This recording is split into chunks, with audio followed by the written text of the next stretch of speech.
No, you got the middle. No. No. I'm not sitting in the middle. Gotcha. Right here.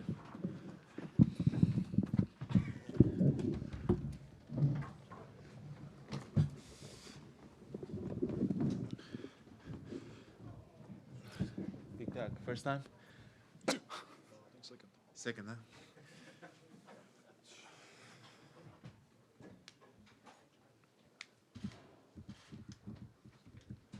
Giannis, Tim Reynolds with the AP. You start the game with a dunk, then the block on Mark, and then another dunk. I know it's just 1 minute and just a couple of plays in a very long game, but getting off to that start, how much did that set the tone for the whole night, do you think? I think it definitely set the tone, and that's what I'm trying to do.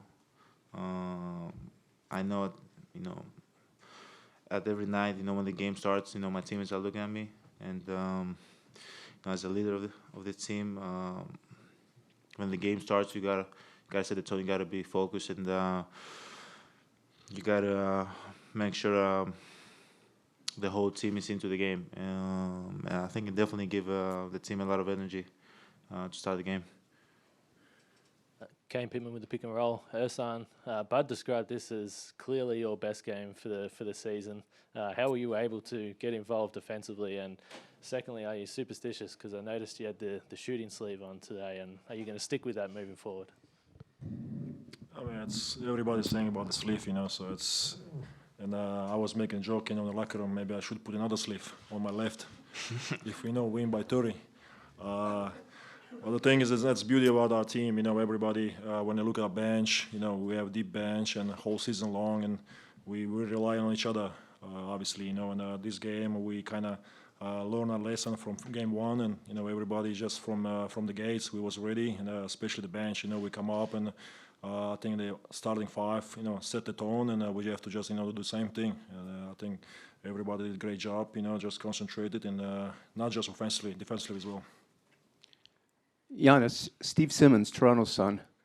Toronto has one of the largest Greek populations in North America. What are you expecting that crowd to be like Sunday night, and how much involvement do you think people are going to try and have with you heading into that?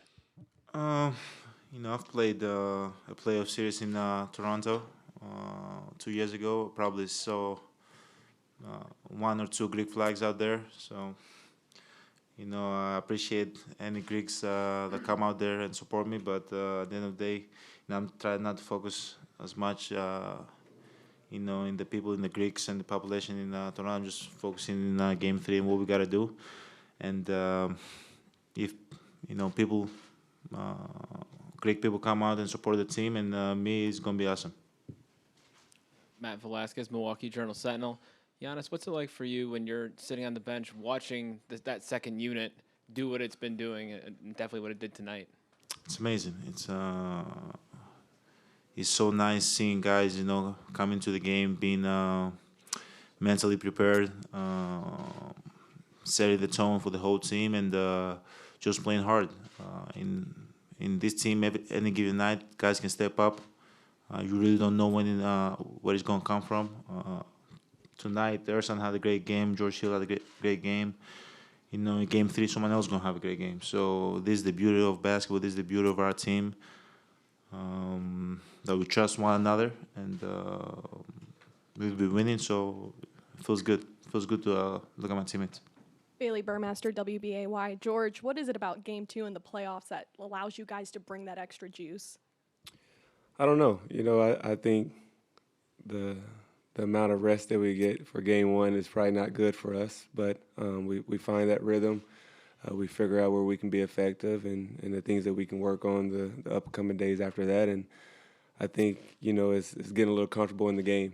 I think, even though we won Game 1, we wasn't satisfied. We knew we didn't play our best ball, and we snuck that game out. And like we say, good teams find out how to win games when you're not supposed to win them. And we didn't want to not take advantage of the opportunity that was ahead of us. Being satisfied with one game to come back and play with more energy, more effort.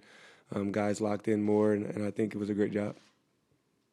Eric Name, The Athletic. Giannis, tonight, what were you seeing on kickouts? It looked like passes were a little bit more accurate. You were able to find guys, and it feels like there's just, for you, a focus on making sure you know your teammates are going to be involved and making sure that you show that trust. Obviously, as you said, making sure my teammates are involved, and I trust them from day one, and I know they're gonna make the right play. But at the end of the day, they're not gonna let me play one-on-one. So this series is not gonna be about me. It's gonna be about my teammates, being ready to shoot, being ready to make the right play.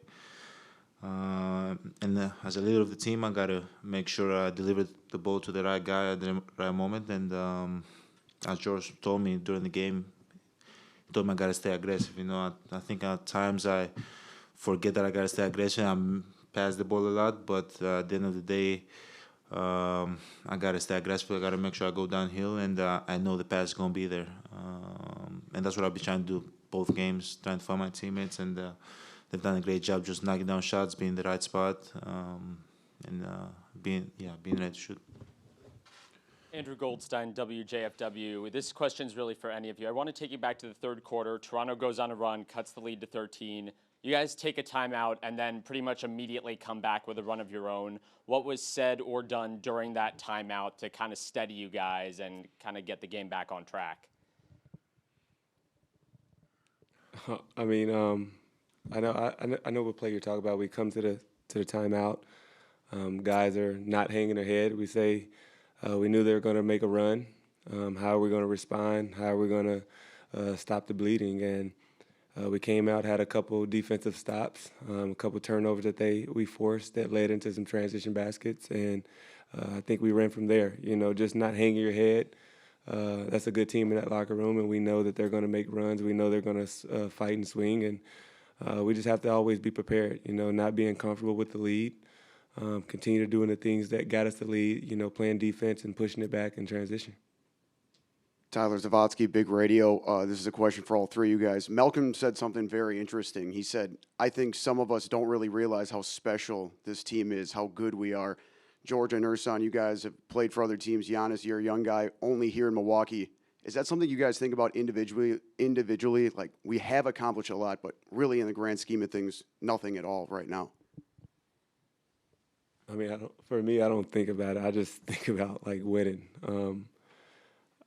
It's a great opportunity that we have, but it means nothing until we get there.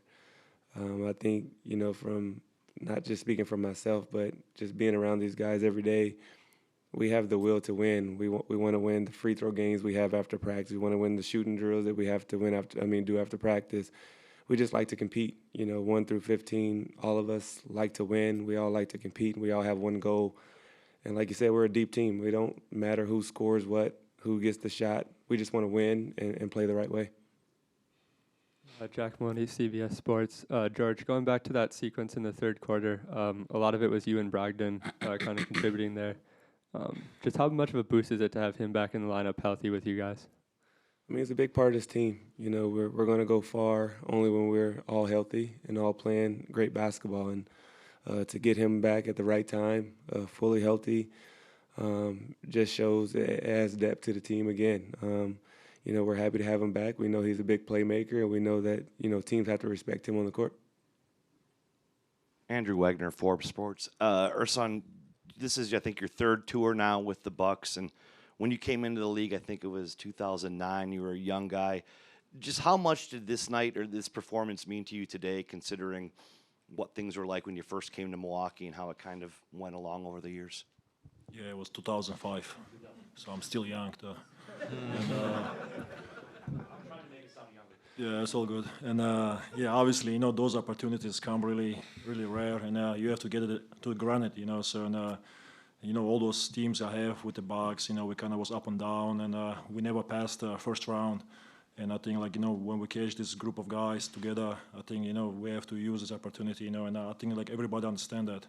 We have a great group of coaches who kind of, trust us, and I think it's all about chemistry. When we go to locker room, even when we lose the game, everybody stay positive, It's just we're all about the next game, and we never kind of lose, was a losing streak, so we always kind of prepare. So I think for us it's a big time when they go to the playoff.